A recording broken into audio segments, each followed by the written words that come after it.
ನಮಸ್ಕಾರ, ನಾನು ಶುಭ. ಉಳಿದಿರೋ ದೋಸೆ ಹಿಟ್ಟನ್ನು ಚಕ್ಲಿ ಮೇಕರ್ನಲ್ಲಿ ಹಾಕಿ ನೋಡಿ, ನೀವೇ ಶಾಕ್ ಆಗ್ತೀರಿ. ಮೊದಲನೇ ಟಿಪ್ಸು, ಶರ್ಟು ಕಾಲರ್ ಹತ್ರ ತುಂಬ ಗಲೀಜಾಗ್ತಾ ಇರುತ್ತಲ್ವ, ನಾವು ವಾಶ್ ಮಾಡಬೇಕಂದಾಗೂ ನೆನೆಸ್ಬಿಟ್ಟು ಒಂದೊಂದು ಸತಿ ಉಜ್ಜಬೇಕಾಗುತ್ತೆ.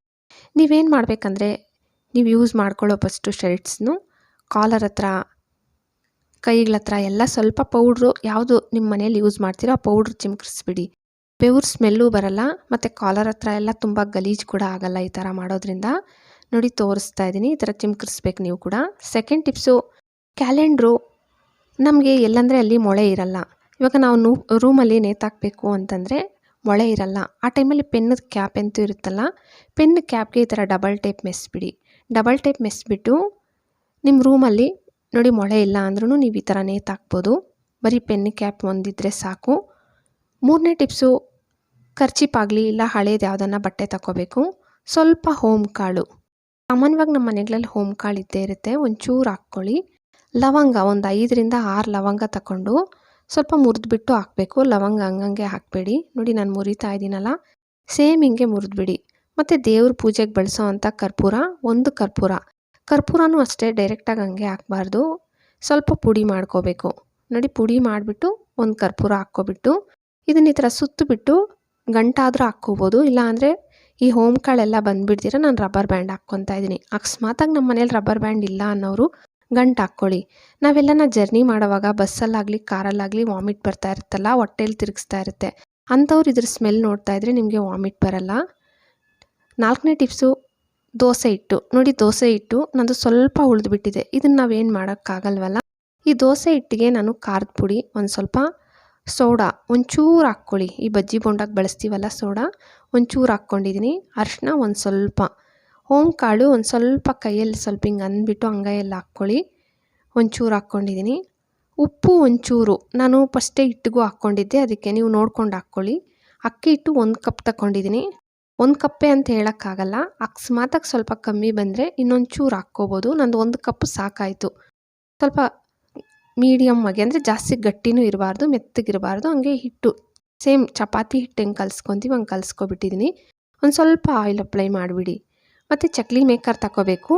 ಚಕ್ಲಿ ಮೇಕರಲ್ಲಿ ನಿಮಗೆ ಯಾವ ಶೇಪಲ್ಲಿ ಬೇಕಾದರೂ ನೀವು ಮಾಡ್ಕೋಬೋದು. ನಾನು ಹೋಲ್ಸ್ದು ಪ್ಲೇಟ್ ಇರುತ್ತಲ್ಲ, ಚಕ್ಲಿ ಮೇಕರ್ಗೂ ಆಯಿಲ್ ಹಚ್ಕೊಬಿಡ್ಬೇಕು ಸ್ವಲ್ಪ. ನೋಡಿ ಈ ಪ್ಲೇಟ್ ಹಾಕ್ಕೊಂಡಿದ್ದೀನಿ.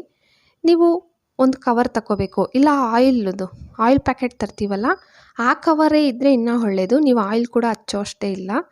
ಈ ಥರ ಇಲ್ಲ ನಮ್ಮ ಮನೆಯಲ್ಲಿ ಆಯಿಲ್ ಪ್ಯಾಕೆಟ್ ಇಲ್ಲ ಆಗೋದ್ಮೇಲೆ ಆಯಿಲ್ ಪ್ಯಾಕೆಟ್ಸ್ ಹಂಗೆ ಇಡ್ತೀವಲ್ಲ, ಆ ಕವರ್ ಇಲ್ಲ ಅನ್ನೋರು ಈ ಥರ ಕವರ್ಗೆ ಒಂದು ಸ್ವಲ್ಪ ಆಯಿಲ್ ಹಚ್ಬಿಟ್ರೆ ನಿಮಗೆ ಎಷ್ಟು ಬೇಕೋ ಅಷ್ಟು ಫಸ್ಟೇ ರೆಡಿ ಮಾಡಿ ಇಟ್ಕೊಬಿಡ್ಬೋದು.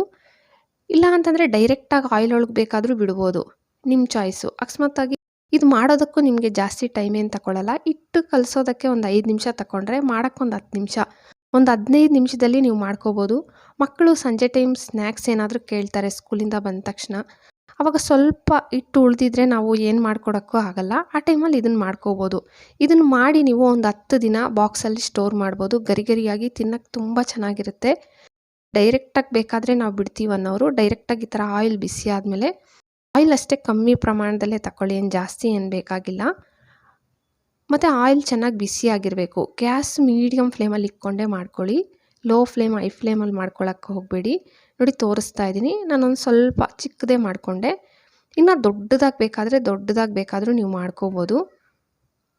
ಎರಡೂ ಕಡೆ ಚೆನ್ನಾಗಿ ಕಲರ್ ಸ್ವಲ್ಪ ಚೇಂಜ್ ಆಗಬೇಕು. ನೋಡಿ ತಕ್ಷಣ ಸ್ಪೂನಲ್ಲಿ ತಿರ್ಗ್ಸೋಕ್ಕೆ ಹೋಗಬೇಡಿ. ಒಂದು ಸ್ವಲ್ಪ ಹೊತ್ತಾದಮೇಲೆ ಇನ್ನೊಂದು ಕಡೆಗೆ ತಿರ್ಗಿಸ್ಕೊಂಡು ಸ್ವಲ್ಪ ಕಲರ್ ಚೇಂಜ್ ಆಗುತ್ತೆ, ನಿಮಗೆ ಗೊತ್ತಾಗುತ್ತೆ. ನೋಡಿ ಸ್ವಲ್ಪ ಕಲರ್ ಚೇಂಜ್ ಆಗಿದೆಯಲ್ಲ, ಇದನ್ನ ಇವಾಗ ಸೈಡ್ ಪ್ಲೇಟಿಗೆ ತಗೊಬಿಡಿ. ಇನ್ನೂ ಒಂದು ಮಾಡೋದು ತೋರಿಸ್ತಾ ಇದ್ದೀನಿ ನೋಡಿ. ಇವಾಗ ಒಬ್ಬೊಬ್ಬರು ಫಸ್ಟ್ ಟೈಮ್ ಮಾಡೋರಿಗೆ ಡೈರೆಕ್ಟಾಗಿ ಈ ಥರ ಆಯಿಲಲ್ಲಿ ಬಿಡೋಕ್ಕೆ ಕಷ್ಟ. ಆಯಿಲ್ ತುಂಬ ಬಿಸಿ ಇರುತ್ತೆ, ಬಾಂಡಿ ಬಿಸಿ ಇರುತ್ತೆ, ಭಯ ಆಗುತ್ತಲ್ಲ, ಆಗಲ್ಲ ಅನ್ನೋರು ನಾನು ಮೊದಲು ತೋರಿಸಿದ್ದೆ ಕವರ್ ಮೇಲೆ ಬೇಕಾದರೂ ನೀವು ಆಯಿಲ್ ಕವರು ಇಲ್ಲ ಬಟ್ಟೆದಂತೂ ಕವರ್ ಇರುತ್ತಲ್ಲ, ಬೇರೆ ಕವರ್ ತಗೊಂಡಾಗ ನೀವು ಸ್ವಲ್ಪ ಆಯಿಲ್ ಅಪ್ಲೈ ಮಾಡ್ಕೋಬೇಕು. ಇಲ್ಲ ಆಯಿಲ್ ಪ್ಯಾಕೆಟ್ ಆಯಿಲ್ದೇ ಕವರ್ ಇದೆ ನಮ್ಮ ಮನೇಲಿ ಅನ್ನೋರು ಅದನ್ನು ಕಟ್ ಮಾಡಿ ಯೂಸ್ ಮಾಡ್ಕೊಂಡಿದ್ದೀನಿ ಅಂದರೆ ಆಯಿಲ್ ಕೂಡ ಅಪ್ಲೈ ಮಾಡೋ ಅಷ್ಟು ಇರಲ್ಲ. ನೋಡಿ ದೊಡ್ಡದು ಮಾಡ್ಕೊತಾ ಇದ್ದೀನಿ. ಸೇಮ್ ಈ ಥರ ದೊಡ್ಡದಾಗಿ ಬೇಕಾದರೂ ಮಾಡ್ಕೋಬೋದು, ನೀವು ಚಿಕ್ಕದಾದರೂ ಮಾಡ್ಕೊಳ್ಳಿ ಇಲ್ಲ ದೊಡ್ಡದಾಗಾದರೂ ಮಾಡ್ಕೊಳ್ಳಿ. ಅಕಸ್ಮಾತಾಗಿ ದೋಸೆ ಹಿಟ್ಟು ಇಡ್ಲಿ ಹಿಟ್ಟು ಉಳಿದ್ಬಿಟ್ಟಾಗ ನಾವು ಹಂಗೆ ಇಡೋ ಬದಲು ಅದನ್ನೇನು ಮಾಡೋಕ್ಕಾಗಲ್ಲ. ಆ ಟೈಮಲ್ಲಿ ಈ ಸ್ನ್ಯಾಕ್ಸ್ ಟ್ರೈ ಮಾಡಿ. ತುಂಬ ಇಷ್ಟ ಆಗುತ್ತೆ, ಗರಿಗರಿಯಾಗಿರುತ್ತೆ, ಟೇಸ್ಟು ಅಷ್ಟೇ ಡಿಫ್ರೆಂಟಾಗಿರುತ್ತೆ. ಇಲ್ಲ ಮಾಡಿ ನಮ್ಮ ಮನೇಲಿ ದೋಸೆ ಹಿಟ್ಟಿದೆ, ಇಡ್ಲಿ ಹಿಟ್ಟಿದೆ, ನಾವು ಮಾಡಿ ಸ್ಟೋರ್ ಮಾಡ್ತೀವಿ ಅನ್ನೋರು ಯಾವುದನ್ನ ಒಂದು ಬಾಕ್ಸಲ್ಲಿ ಒಂದು 10 ದಿನ ಸ್ಟೋರ್ ಮಾಡ್ಬೋದು. ಗರಿಗರಿಯಾಗಿ ತಿನ್ನೋಕ್ಕಂತೂ ಡಿಫ್ರೆಂಟಾಗಿರುತ್ತೆ. ನೋಡಿ ಕವರ್ ಮೇಲೆ ಫಸ್ಟೇ ನಾನು ಮಾಡಿಟ್ಟಿದ್ನಲ್ಲ, ಇದನ್ನು ನಾನು ಹಾಕ್ಕೊತಾ ಇದ್ದೀನಿ. ಈ ಥರ ಇದು ಅಷ್ಟೇ ಇನ್ನೊಂದು ಕಡೆ ತಿರುಗಿಸ್ಬಿಟ್ಟಿದ್ದೀನಿ. ಸ್ವಲ್ಪ ಕಲರ್ ಚೇಂಜ್ ಆಗುತ್ತೆ ನೋಡಿ, ತೋರಿಸ್ತೀನಿ. ಸ್ವಲ್ಪ ಕಲರ್ ಚೇಂಜ್ ಆಗಬೇಕು. ಕಲರ್ ಚೇಂಜ್ ಆದಮೇಲೆ ಸೈಡ್ ಪ್ಲೇಟ್ಗೆ ತಗೊಬಿಡಿ. ವಿಡಿಯೋ ಇಷ್ಟ ಆದರೆ ಪ್ಲೀಸ್ ಲೈಕ್ ಕೊಡಿ. ಹಂಗೆ ಸಬ್ಸ್ಕ್ರೈಬ್ ಮಾಡಿಕೊಂಡು ನಿಮ್ಮ ಫ್ಯಾಮಿಲಿ ಫ್ರೆಂಡ್ಸಿಗೆ ಶೇರ್ ಮಾಡೋದು ಮರಿಲೇಬೇಡಿ. Thank you friends.